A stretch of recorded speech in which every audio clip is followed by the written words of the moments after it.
Z veseljem vas sprejemam ob vašem srečanju in se zahvaljujem kardinalu predsedniku za besede, ki mi jih je namenil v imenu vseh.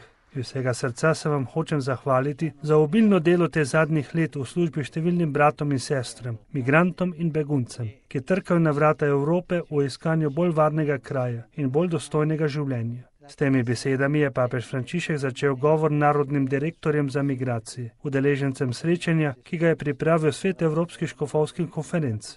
Sveti oče jih je namreč danes dopoldne sprejel v audiencu. Di fronte ai flussi migratori massicci, complessi e variegati, che hanno messo in crisi le politiche migratorie finché... Pred množičnimi, kompleksnimi in raznolikimi tokovi migrantov, ki so povzročili krizo do sedaj sprejetih migrantskih politik in mednarodno sprejetih sporazumov glede mehanizmov, ki zagotavljajo varnost, namerava Cerkev ostati zvesta svojemu poslanstvu, ki je ljubiti Jezusa Kristusa, častiti ga in ljubiti še posebej v najbolj revnih in zapuščenih. Med njimi so to gotovo tudi migranti in begunci. Materinska ljubezen Cerkve do teh naših bratov in sester zahteva, da to konkretno pokažemo v vseh fazah migracijske izkušnje. In sicer od trenutka, ko so se odpravili na pot, do trenutka, ko so se vrnili. Na način, da so vse cerkvene resničnosti postavljene vzdolž te poti, protagonistke edinega poslanstva, vsaka glede na lastne možnosti. Prepoznati in služiti Gospodu v teh člani svojega ljudstva na poti